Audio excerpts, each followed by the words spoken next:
Hi friends, నేను మీ Devi Shekhar. Welcome back to my channel.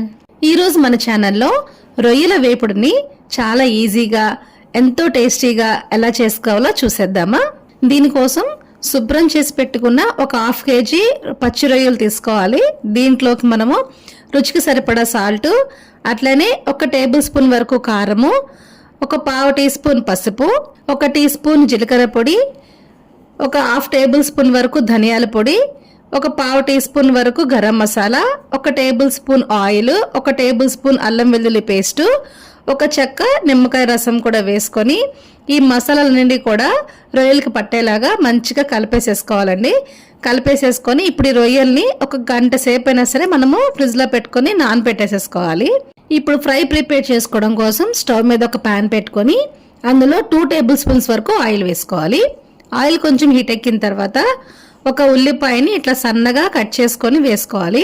ఉల్లిపాయ ఆల్మోస్ట్ చక్కగా మగ్గిపోయిన తర్వాత ఇందులో మనము మ్యారినేట్ చేసి పెట్టుకున్న ప్రాన్స్ ఉన్నాయి కదా, రొయ్యలు, వాటిని కూడా వేసేసుకొని ఒకసారి ఈ రొయ్యలు ఈ ఉల్లిపాయలు అంతా కూడా కలిసిపోయేలాగా చక్కగా కలిపేసేసుకొని ఇప్పుడు మూత పెట్టుకొని ఈ రొయ్యల్లోని వాటర్ అంతా ఎగిరిపోయి దగ్గరికి అయ్యే వరకు ఉడికించుకోవాలి. మధ్య మధ్యలో కలుపుకుంటూ ఉడికించుకోండి.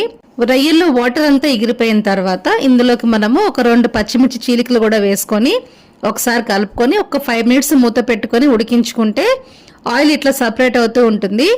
ఆ స్టేజ్లో మనము 1 గుప్పెడు కరివేపాకు కూడా వేసేసుకొని ఒక్కసారి కలిపేసేసుకొని మూత పెట్టుకొని 5 మినిట్స్ ఉడికించుకున్నాక చివరగా ఇందులోకి మనము 1 గుప్పెడు కొత్తిమీర కూడా వేసేసుకుంటే మన ఎంతో టేస్టీగా ఉండే రొయ్యల వేపుడైతే రెడీ అయిపోతుందండి.